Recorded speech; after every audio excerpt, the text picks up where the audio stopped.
दोस्तों, एक कहावत आप लोगों ने सुनी होगी कि गिरगिट को देखकर गिरगिट रंग बदलता है। आज पीओके के अंदर जो कुछ भी चल रहा है उन लोगों को ये पता है कि हमारे ही पड़ोसी मुल्क के अंदर क्या कुछ चल रहा है। जैसे मान लीजिए कि हम लोग बात करें जम्मू एंड कश्मीर की, तो वहां पर जो आटे और तेल के दाम हैं वो काफी कम है कंपेयर टू पीओके के। और पाकिस्तान ने जिस तरीके से वहां पर फायरिंग शुरू की है, वहां पर अपनी सेना को तैनात कर दिया है, ये मान के चलिए कि पीओके अब वापस से रिकवर नहीं होने वाला है।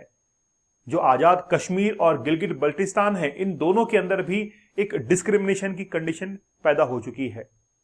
और मैं आपको वो पूरी स्टोरी बताऊंगा कि आखिरकार पीओके के अंदर ऐसा क्यों हो रहा है, क्या इसके पीछे रीजन है, और सितंबर 2025 में ऐसा क्या हुआ था, उसके बाद में आज तक स्थितियां सुधरने में नहीं आ रही हैं।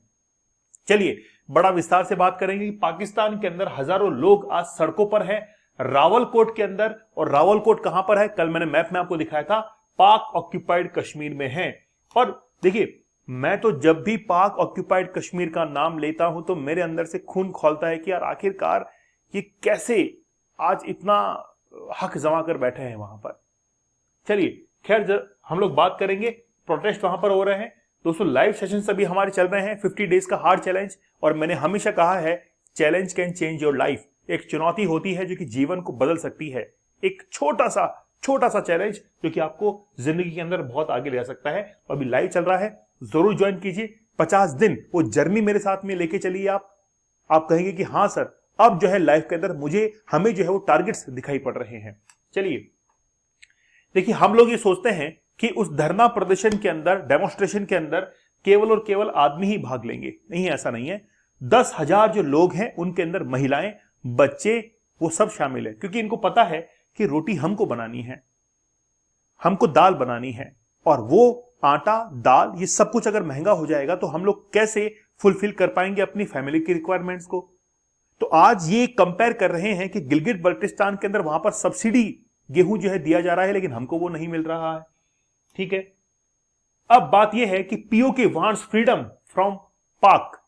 देखिए, पहली बात तो यह है कि जम्मू कश्मीर ने यह अनाउंस किया था कि ना तो हम लोग भारत के साथ में रहना चाहते हैं, ना पाकिस्तान के साथ में रहना चाहते हैं। और ये बात पाकिस्तान को बड़े अच्छे से पता थी कि पीओके जो है, मतलब ये जो जम्मू एंड कश्मीर है, इसको हम लोग इजीली जो है एनकॉर्च कर लेंगे। और जैसे ही पाकिस्तान आजाद होता है तो सबसे पहले हमला वो जम्मू कश्मीर के ऊपर करता है। लेकिन फिर भी एक टुकड़ा जो है वो ले जाता है और इसको पाक ऑक्यूपाइड कश्मीर हम लोग कहते हैं। ऐसा ही चाइना ने लिया हुआ है ना, अक्साई चीन के नाम से 1962 के वॉर के अंदर। तो भारत के अंदर ऐसे बहुत सारे विवादित स्थान हैं जिनको लेकर भारत पाकिस्तान और भारत चाइना के बीच में डिस्प्यूट है। Pakistan must stop human right violation. कहां पर, पीओके के अंदर। और जिस तरीके से गोलाबारी हो रही है, लगभग 30 लोग वहां पर मारे जा चुके हैं। और आप देखना कि पीओके जो है अब वापस से इंडिया में आने की खुद मांग कर चुका है। आप देखिए किस तरीके से सड़कों के ऊपर धरना प्रदर्शन हो रहे हैं। मतलब हर घर से महिलाएं हो, बच्चे हो, आदमी हो, हर व्यक्ति जो है वो आज ग्राउंड के अंदर बैठ गया है। और ये ग्राउंड कौन सा है, वहां पर ईदगाह मैदान। तो ईदगाह मैदान है पीओके के अंदर, जहां पर हजारों लोग एक जगह जो है इकट्ठा हो चुके हैं और ये मांग कर रहे हैं कि महंगाई जो है उसको कंट्रोल किया जाए, हमारी डिमांड्स फुलफिल की जाए। लेकिन जिस बैनर के तले ये हो रहा है, वो है पीपल एक्शन कमेटी। और पीपल एक्शन कमेटी जो कि इनके हक के लिए, ह्यूमन राइट्स के लिए बात करती है, उसके बारे में मैं आपको बताऊंगा। और आपको लगेगा कि वाकई में वहां पर जबरदस्त जो है धरना प्रदर्शन हो रहे हैं रावलकोट में। पहले सुनिए कि आखिरकार माजरा क्या है। देखिए, बात है सितंबर 2025 की। सितंबर 2025 के अंदर एक कमेटी के पास में खबर पहुंचती है जिसका नाम है पीपल एक्शन कमेटी। और ये जो पीपल एक्शन कमेटी है, इसको 2023 के अंदर ही बनाया गया था। और केवल इसलिए बनाया गया ताकि ये पीओके के अंदर जितने भी लोग हैं उनके ह्यूमन राइट्स की बात कर सके। पीएसी के पास में ये खबर पहुंचती है कि पीओके के अंदर जो असेंबली सीट्स हैं उनकी टोटल जो संख्या है वो है 53, जिनमें से 45 के ऊपर डायरेक्ट इलेक्शंस होते हैं। और जबकि जो 12 हैं, लगभग 12 जो सीट्स हैं उस पर इनडायरेक्ट इलेक्शंस होते हैं। तो 45 पर डायरेक्ट इलेक्शंस होते हैं और बाकी 12 जो नंबर हैं इन पर क्या होते हैं, इनडायरेक्ट इलेक्शंस होते हैं, या हम लोग कहें कि ये जो 12 सीट्स है वो रिजर्व की गई है।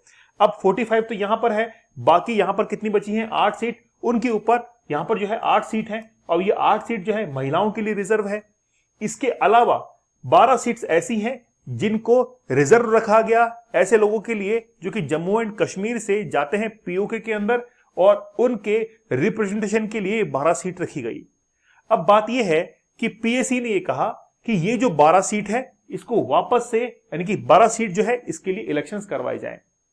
लेकिन पीएसी को यह कहा कि अभी हम नहीं करवाएंगे, बाद में हम करवाएंगे। तो दोनों के बीच में समझौता हुआ, पीएसी के बीच में और पीओके की गवर्नमेंट के बीच में समझौता हो गया कि आगे आने वाले जो इलेक्शंस होंगे उसके अंदर हम लोग ये 12 सीट जो है रिज्यूम करेंगे और इनके ऊपर भी हम लोग इलेक्शंस करवाएंगे, मतलब रिप्रेजेंटेटिव यहां पर बैठाएंगे।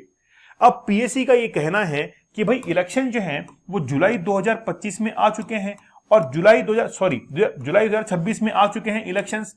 तो लगभग यहां पर 1 साल होने को आया है और अब तक आपने इन 12 सीटों का कोई भी यहां पर डिसाइड नहीं किया है।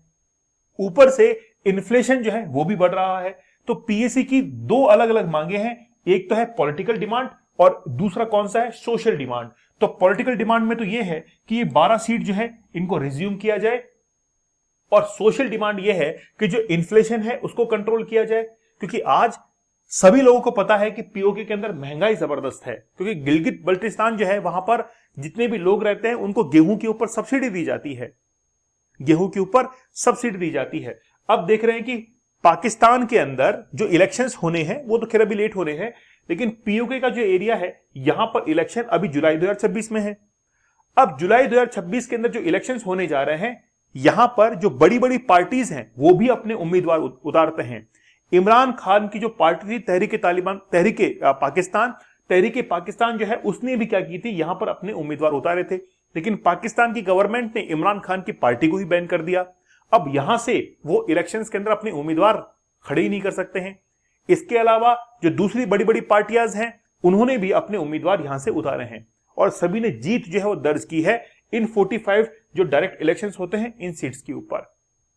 अब कुल मिलाकर विवाद इन 12 सीट्स के ऊपर है, और इनकी रखवाली करने के लिए पीएसी है कि ये कहती है कि भाई हमको ये 12 सीट्स वापस से चाहिए, हम इनको रिज्यूम जो है वो करना चाहते हैं, और इसी मांग को लेकर ये सड़कों के ऊपर हैं। अब लोग जो हैं वो क्या कर रहे हैं, मांग कर रहे हैं कि यार महंगाई जो है वो हमारी कंट्रोल करो। ठीक है, अब देखिए एटलीस्ट 16 प्रोटेस्टर वर किल्ड, मतलब लगभग 16 प्रोटेस्टर जो है दोबारा इस प्रदर्शन के अंदर मारे गए हैं।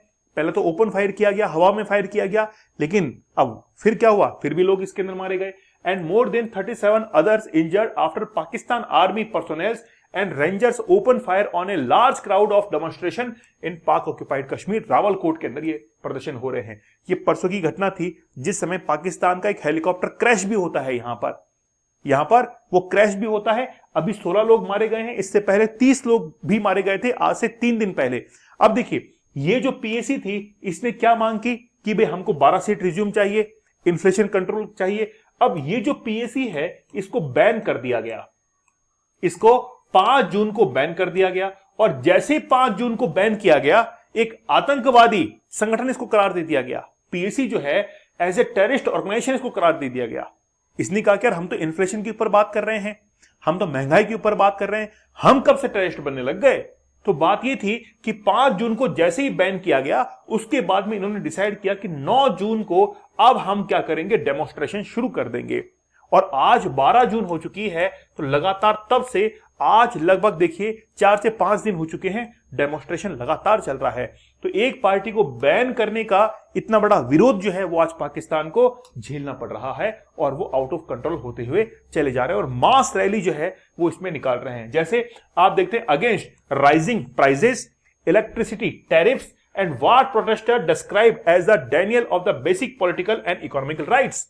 वो अपने चाहते हैं कि हमको पॉलिटिकल और इकोनॉमिकल सोशल राइट जो है वो भी हमको चाहिए, चाहे फिर वो बात हो अफोर्डेबल इलेक्ट्रिसिटी की, सब्सिडाइज वीट की बात हो, राइस की बात हो, ग्रेटर राइट्स की बात हो, ये सब कुछ जो इसमें इंक्लूड है। Authorities have also imposed internet restriction. वो ये कहते हैं कि भाई ठीक है यार महंगाई तुम बढ़ा रहे हो, लेकिन इंटरनेट क्यों बंद करते हो in several areas as a part of security crackdown. मतलब सिक्योरिटी के नाम पर आप बार बार इंटरनेट को बंद करते हैं। आपको पता होगा भारत के अंदर भी कई बार ये मामला उठा था जम्मू कश्मीर को लेकर कि बार बार जम्मू कश्मीर में इंटरनेट बंद होता है।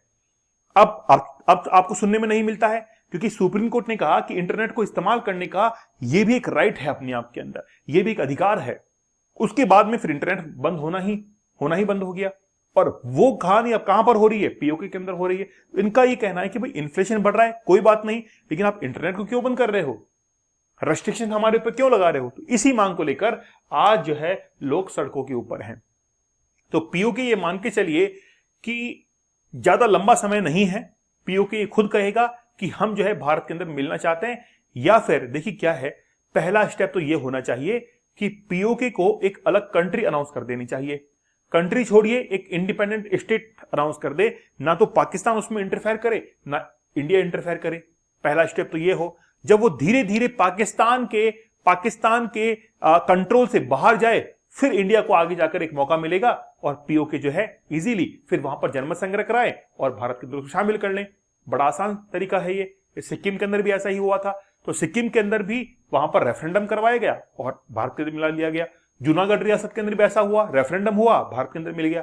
तो पहले तो इसको एक इंडिपेंडेंट स्टेट घोषित करें, ये बात यूएन के अंदर ले जाकर रखें कि हाँ भाई यूएन में ये बात जाएगी, और बात जाने के बाद यूएन ये डिसाइड करे कि यूएन के इंटरफेरेंस जो है उससे ही पीओके अब चलेगा, ना तो पाकिस्तान का ना इंडिया का दखल होगा। और ये स्थिति लगभग ये मान के चलिए 5 से 7 साल बनी रहे। उसके बाद में भारत के पास में मौका होगा कि इंडिया पाक ऑक्यूपाइड कश्मीर को रेफरेंडम करवा के अपने ही फेवर के अंदर वो जो है कन्वर्ट कर ले। ये सबसे सही रास्ता है। ओके, चलिए दोस्तों, 50 डेज का चैलेंज बड़ा जबरदस्त है, आप लोग इसको जरूर ज्वाइन करना चाहिए। कूपन कोड एडवांस यूज करना है। इससे पहले हमने 75 डेज का हार्ड चैलेंज और 100 डेज का हार्ड चैलेंज जो है इससे पहले कंप्लीट किया है। आप लोग दीपक इंदौर ऑफिशियल टेलीग्राम चैनल पर जरूर ज्वाइन कर लीजिएगा। तो मिलते हैं आप लोगों से नेक्स्ट सेशन के अंदर। तब तक धन्यवाद, थैंक यू, जय हिंद।